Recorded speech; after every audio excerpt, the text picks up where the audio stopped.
នៅក្នុងវីដេអូមួយនេះគឺយើងនឹងមកនិយាយទាក់ទងអំពី version iOS 26 ឬក៏ version developer beta 26.1 ហើយដោយដែលអ្នកនរគ្នាដឹងអញ្ចឹងថ្មីនេះគឺគេកំពុងតែធ្វើវីដេអូ unboxing iPhone 17 17 series 17 Pro 17 Pro Max អីហ្នឹងហើយឆ្ងល់មិនបានជាខ្ញុំមកនិយាយទាក់ទងជាមួយនឹងiOS 26នឹងទៅវិញមិនបានមិនទៅទិញ iPhone 17មក unboxing សុំទោសអ្នកនរគ្នាផងដែរដោយសារតែប្លង់ផ្ទះប្លង់ដីអីហ្នឹងគឺនៅធនាគាររួចរាល់អស់ហើយអញ្ចឹងហើយគឺអត់មានលុយដាក់ដើម្បីទៅយក iPhone 17មក unboxing ចែកជូនអ្នកនរគ្នាទៀតទេហើយហ្នឹងឯងបើសិនជាអ្នកនរគ្នាមានតម្រូវការមិនថាទូរស័ព្ទដៃមិនថា iPhone មិនថា iPad ទេគឺបងប្អូនទាំងអស់គ្នាគឺអាចទៅរកបានជាមួយនឹងហាងលក់ទូរស័ព្ទដៃ Win Store ដែលហាងរបស់គាត់គឺមានលក់ជាមួយទូរស័ព្ទដៃ iPhone គ្រប់ model series ហើយអ្វីដែលសំខាន់ទូរស័ព្ទដៃ series ថ្មី17 Pro 17 Pro Max ដែលទៅចេញថ្មីហ្នឹងក៏អ្នកនរគ្នាអាចទៅរកបានជាមួយនឹងហាងរបស់គាត់ក៏ដូចជាpre-order បានផងដែរឥឡូវតោះយើងចូលប្រធានបទយើងវិញបើសិនជាអ្នកនរគ្នាកំពុងតែប្រើប្រាស់នៅ iOS version 18.7 version ចុងក្រោយនឹងហើយបើសិនជាអ្នកនរគ្នាសួរខ្ញុំថាតើគួរតែឡើងទៅ26ដែរឬក៏អត់ចម្លើយបើសិនជាខ្ញុំប្រាប់អ្នកនរគ្នាតែមួយចំណុចខ្ញុំគិតថាអ្នកនរគ្នាប្រកាសជាចង់ឡើងជាពំខានទេអូខេអញ្ចឹងបើសិនជាចង់នឹងថាចម្លើយនឹងអីគេហើយបានជាទាញចិត្តអ្នកនរគ្នាឲ្យឡើងមក version 26តោះទៅតាមដានជាមួយនឹងខ្ញុំទាំងអស់គ្នាថ្ងៃនេះគឺខ្ញុំនឹងនិយាយទាក់ទងអំពី version iOS 26 9ចំណុចល្អៗក៏ដូចជាការប្រើប្រាស់ប្រចាំថ្ងៃចង់នឹងថាវាប្រើប្រាស់បានស្រួលដល់កម្រិតណាអញ្ចឹងណាសម្រាប់ខ្ញុំផ្ទាល់ទៅលើ version iOS 26ដែលខ្ញុំប្រើមួយរយៈមកនេះទៅលើការប្រើប្រាស់ការអាប់ដេតដំបូងឡើយវាមានអារម្មណ៍ថាតាកគៀងនៅលើទូរស័ព្ទដៃ iPhone 14 Pro ឬមួយក៏ទូរស័ព្ទដៃតូចមួយនេះជាមួយនឹងទូរស័ព្ទដៃតូចមួយនេះគឺវាកំពុងតែដើរជាមួយនឹង version iOS 26.1 អ្នកនរគ្នាតូចតែមានទេប៉ុន្តែសមត្ថភាពខ្លាំងអស្ចារ្យខ្លាំងមែនតើមិនមែនដូចអ្នកខ្លះធំតែមានតែជាងអ៊ីតម៉ងធ្វើការយ៉ាត់ការទេ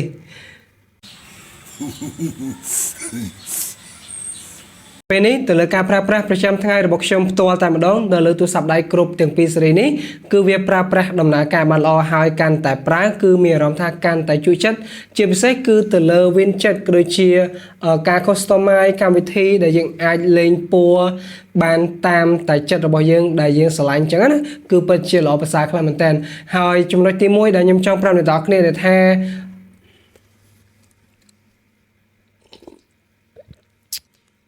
ចាឥឡូវយើងចូលដល់ចំណុចទី1ដែលខ្ញុំគិតថានៅលើ iOS 26ហើយវាជាមុខងារមួយដែលថ្មីខ្លាំងមែនតើមុខងារមួយហ្នឹងគឺខ្ញុំគិតថាប្រហែលជាគេបង្កើតឡើងសម្រាប់បងប្អូនដែលគាត់ជាជនពិការដែលពួកគាត់អត់អាចនិយាយស្ដីបានហើយគាត់អត់អាចប្រើប្រាស់ទៅលើកាយវិការនៅលើអវយវៈរបស់យើងបានណាគឺជាមួយនឹងមុខងារមួយយើងគ្រាន់តែចូលមកក្នុង setting ចឹងមកហើយបន្តមកទៀតគឺយើងមករកជាមួយនឹងពាក្យមួយដែលមានឈ្មោះថា accessibility ហ្នឹងហើយយើង scroll ចុះមកខាងក្រោមបន្តិចយើងនឹងបានឃើញជាមួយនឹងមុខងារមួយហ្នឹងដែលមានឈ្មោះថា head tracking កាលពីលើកមុនគឺគេបានបញ្ចេញជាមួយនឹងមុខងារមួយដែលគេដាក់ថា eye tracking នៅចំណុចកន្លែងនេះហើយគឺវាប្រើប្រាស់ដោយការប្រើប្រាស់ទៅលើប្រស្រីភ្នែករបស់យើងទាំងអស់គ្នាវាមិនដំណើរការល្អទេហើយឥឡូវនេះApple ក៏គេនៅតែដាក់ជាមួយនឹងមុខងារថ្មីឲ្យយើងជាបន្តបន្ទាប់ដូចជាមុខងារ head tracking នេះជាដើមអញ្ចឹងចូលមកដល់ចំណុចកន្លែងនេះគឺយើងអាចធ្វើការកំណត់វា custom បានមកស្រឡាញ់តែម្ដងគឺយើងអាចកំណត់ទៅលើការឲ្យវាមានចលនា action ផ្សេងៗហ្នឹង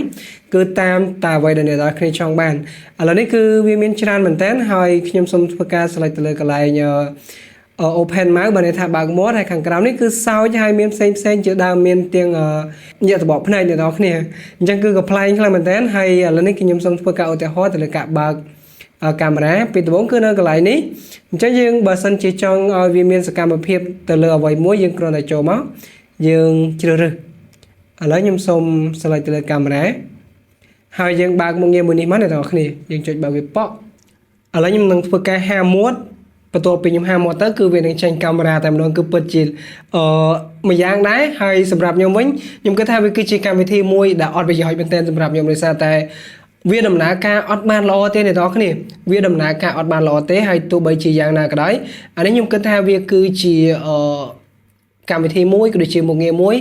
ដែល Apple គេដាក់ឲ្យយើងសាកល្បងតែប៉ុណ្ណោះអូខេឥឡូវខ្ញុំសូមធ្វើការឧទាហរណ៍អ្នកនរគ្នាមើលវ៉ា វាចេញកាមេរ៉ាអ្នកនរគ្នាលយខ្លាំងមែនតើ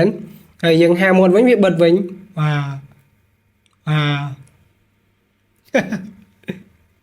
ហើយយើងមិនមែនកំណត់បានតែប៉ុណ្ណេះទេគឺយើងអាចកំណត់បានច្រើនស៊ីសងទៅលើអ្វីដែលអ្នកនរគ្នាចង់ធ្វើការកំណត់វាអូខេឥឡូវយើងចូលដល់ចំណុចមួយទៀតគឺទៅលើការ customize កម្មវិធី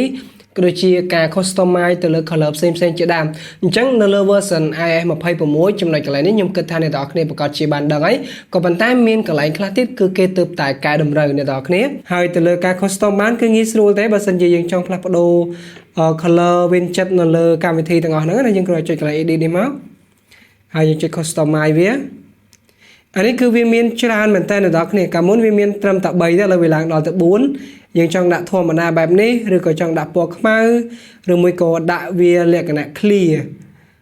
លក្ខណៈថ្លាអ្នកនរគ្នាហើយអានេះគឺជាលក្ខណៈបែបអញ្ចឹងបើសិនជាយើងស្រឡាញ់បែបណាយើងអាចដាក់បែបហ្នឹងទៅឬក៏យើងអាចធ្វើការ custom នៅខ្លួនឯងយើងអាចសេរី color មិនក៏បានដែរគឺលយខ្លាំងមែនតើចំណុចកន្លែងនេះគឺខ្ញុំចូលចិត្តហើយចំណុចមួយទៀតដែលខ្ញុំរត់តែចូលចិត្តបើសិនជាអ្នកនរគ្នាចង់ឲ្យកម្មវិធីទាំងអស់ហ្នឹងអត់ឲ្យចេញជា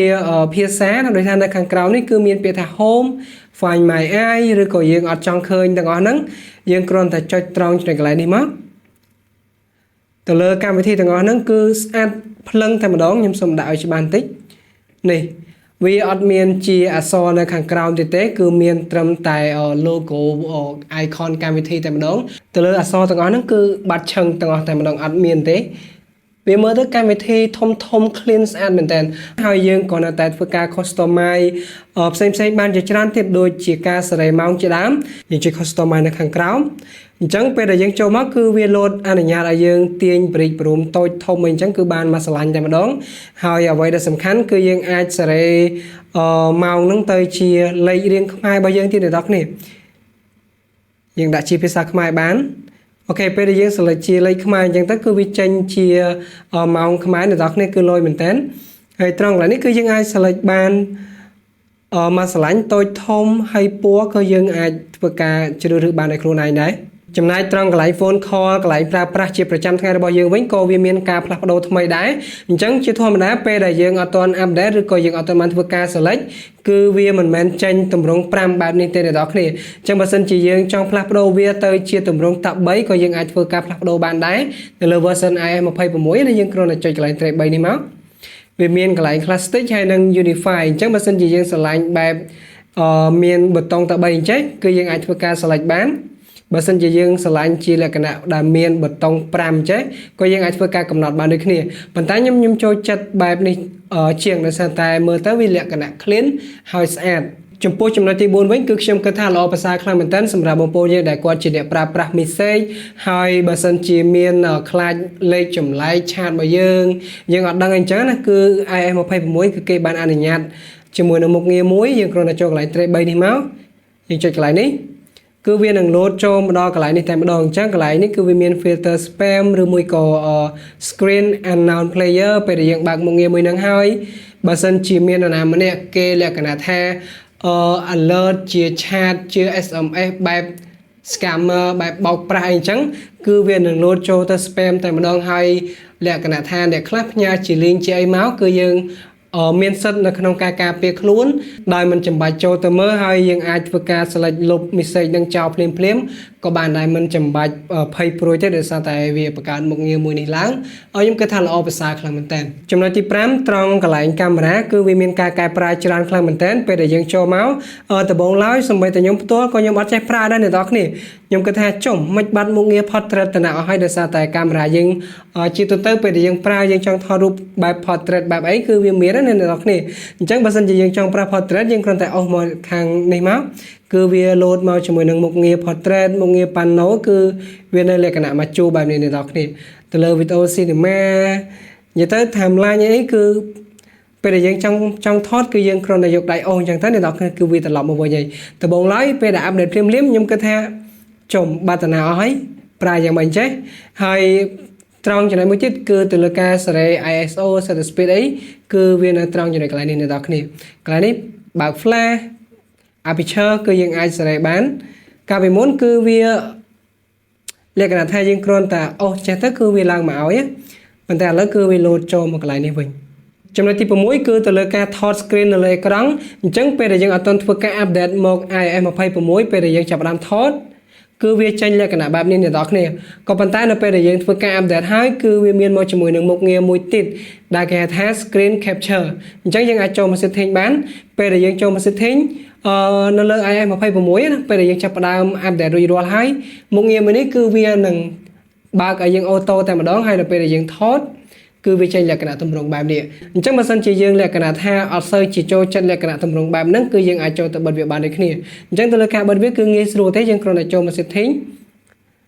យើងគ្រាន់តែចូលមក setting អញ្ចឹងហើយបន្តមកទៀតគឺយើងគ្រាន់តែធ្វើការ search តែម្ដងទៅលឿន screen capture នេះអ្នកនរគ្នាអញ្ចឹងយើងគ្រាន់តែចុចមកលើពាក្យហ្នឹងមកយើងគ្រាន់តែចុចបិទវាអញ្ចឹងមកហើយបន្តមកទៀតនៅពេលដែលយើងចង់ធ្វើការថត screen នៅលើអេក្រង់ពេលដែលយើងចាប់ផ្ដើមថតទៅគឺវានឹងមកតម្រង់ដើមនៅលើ version iOS 18វិញអ្នកនរគ្នាចូលដល់ចំណុចទី7នេះគឺជាចំណុចមួយដែលខ្ញុំគិតថាពិសេសខ្លាំងមែនទែនហើយខ្ញុំបាននិយាយនៅខាងដើមអញ្ចឹងខ្ញុំគ្រាន់តែប្រាប់មកចំណុចនេះទៅខ្ញុំគិតថាបងប្អូនយើងភាគច្រើនគឺគាត់ប្រកាសជាឡើងចង់ឡើងមកជាមួយនឹង iOS 26ហ្នឹងហើយអញ្ចឹងគឺទៅលើមុខងារ ringtone អ្នកនរគ្នាដោយ iOS 26នេះគឺគេអនុញ្ញាតឲ្យយើងប្រើប្រាស់ជាមួយនឹងបទចម្រៀងថ្មីណាពេលដែលយើងដោនចម្រៀងចេញពី YouTube ចេញពី TikTok ឯក៏ដោយពេលដែលយើងដោនមកហើយយើងចង់យកបទចម្រៀងទាំងអស់ហ្នឹងទៅដាក់ជា ringtone នៅពេលដែលគេខលចូលឲ្យលើជាបទចម្រៀងគឺយើងអាចធ្វើបានឥឡូវនេះ iPhone លយមែនតើនេះគឺជាកម្មវិធីសេរីចាស់ទេក៏ប៉ុន្តែ iPhone ទើបតែបើកឲ្យយើងប្រើឥឡូវខ្ញុំសូមធ្វើការឧទាហរណ៍ខ្ញុំចូលមកកន្លែងរូបថតបន្តមកទៀតអ្នកនរគ្នាចុចត្រង់វីដេអូបទចម្រៀងណាអានេះគឺជាបទចម្រៀងហើយបន្តមកទៀតអ្នកនរគ្នាចុចកន្លែងនេះយើង scroll ចូលមកខាងក្រោមមកយើងនឹងបានឃើញជាមួយនឹងពាក្យមួយហ្នឹងនេះ use ringtone អញ្ចឹងខ្ញុំសូមបញ្ជាក់បន្តិចផងដែរពេលដែលយើងចង់ធ្វើការភ្ជាប់ជាមួយនឹង ringtone គឺវាអនុញ្ញាតឲ្យយើងភ្ជាប់បានតែចម្រៀងណាដែលមានប្រវែង30 second តែប៉ុណ្ណោះអ្នកនរគ្នាប៉ុន្តែគាត់ថាឥឡូវនេះមុខងារមួយហ្នឹងគឺវាដាក់ឲ្យយើងបានប្រើប្រាស់ហើយតែបទចម្រៀងដែលខ្ញុំចង់ដាក់ហ្នឹងរហូតដល់4នាទីគឺអាចដាក់បានទេអញ្ចឹងបើសិនជាអ្នកនរគ្នាចង់ដាក់បានគឺអ្នកនរគ្នាត្រូវតែទៅកាត់បទចម្រៀងហ្នឹងឲ្យវានៅសល់ពេលត្រឹមតែ30 second ទៅយើងចូលមកកំណត់ទៅគឺរួចជាការស្រេចតែម្ដងមិនចាំបាច់ប្រើកម្មវិធីកាត់ច្បែងឬមួយក៏កម្មវិធី third party ផ្សេងអីទៀតទេគឺងាយស្រួលខ្លាំងមែនតើចំណុចទី8វិញអ្នកនរគ្នាប្រកាសជាបានឃើញពេលដែលយើងចាប់ផ្ដើមធ្វើការអាប់ដេតមកភ្លាមនៅលើកម្មវិធីហ្នឹងគឺយើងនឹងបានឃើញជាមួយនឹងរូបមួយដែលសម្រាប់ខ្ញុំផ្ទាល់ខ្ញុំនិយាយថាវាជារូបធំសម្រាមណាតែការពិតវាមិនមែនទេអ្នកនរគ្នាវាគឺជាកម្មវិធីមួយដែលអនុញ្ញាតឲ្យអ្នកនរគ្នាថតជាមួយនឹងกระดาษផ្សេងឬមួយក៏អាចថាឯកសារផ្សេងឲ្យបំលែងវាទៅជា file PDF ដែលងាយស្រួលឲ្យអ្នកនរគ្នាទៅលើការកែក៏ដូចជាការប្រើប្រាស់ប្រចាំថ្ងៃចំណុចមួយនេះកម្មវិធីមួយនេះគឺពិតជាល្អប្រសើរខ្លាំងមែនទែនចូលដល់ចំណុចចុងក្រោយចំណុចទី9គឺខ្ញុំគិតថាសំខាន់ខ្លាំងមែនទែនដោយពេលដែលយើងចាប់ផ្ដើមឡើង iOS 26ហើយទៅលើការប្រើប្រាស់គឺដោយដែលបងប្អូនយើងបានដឹងហើយមានអារម្មណ៍ថាតាក slow ដំណើរការមិនល្អ Wi-Fi ដើរយឺត internet ដើរ slow អីអញ្ចឹងណាអ្នកនរគ្នាអញ្ចឹងបញ្ហាទាំងអស់នេះគឺយើងអាចដោះស្រាយបានពេលដែលអ្នកនរគ្នាធ្វើការឡើងដំបូងមិនថាទូរស័ព្ទដៃតូចមួយនេះឬមួយក៏ទូរស័ព្ទដៃធំទេគឺវាដូចគ្នាទាំងអស់ពេលដែលយើងចាប់ផ្ដើមប្រើទៅវាឡើងកម្ដៅខ្លាំងណាអញ្ចឹងពេលដែលយើងចាប់ផ្ដើមឡើងកម្ដៅខ្លាំងយើងគ្រាន់តែចុចបិទវាទៅអ្នកនរគ្នាយើងបិទវាទុកចោលរយៈពេល1នាទីឬមួយក៏2នាទីបើសិនជាអត់សំខាន់អីណាគឺយើងអាចទុកឲ្យបានយូរបន្តិចទៅពេលដែលយើងចាប់ផ្ដើមបិទវាចោលហើយទូរស័ព្ទដៃរបស់យើងនឹងត្រជាក់ពេលដែលយើងបើកឡើងមកវិញទៅលើការប្រើប្រាស់នៅលើ iOS 26ធានាជូនថា smooth ល្អហើយដើរអត់ទេអត់ slow ទេអ្នកនរគ្នាដូច្នេះ9ចំណុចនៅថ្ងៃនេះគឺមានតែប៉ុណ្្នឹងទេអរគុណច្រើនបើសិនជាអ្នកនរគ្នាចូលចិត្តកុំភ្លេចចុច like ឬចុច share ហើយសម្រាប់ YouTube កុំភ្លេចចុច subscribe ដល់រូបកណ្ដឹង Facebook page កុំភ្លេចចុច follow ឬមួយក៏ចុចដាក់ cipher ដើម្បីទទួលបានជាមួយនឹងវីដេអូរបស់ខ្ញុំថ្មីមុនគេជារៀងរាល់ថ្ងៃផងដែរអរគុណច្រើនហើយខ្ញុំនឹងនិយាយទៅកាន់អ្នកទាំងអស់គ្នានៅវីដេអូក្រោយទៀត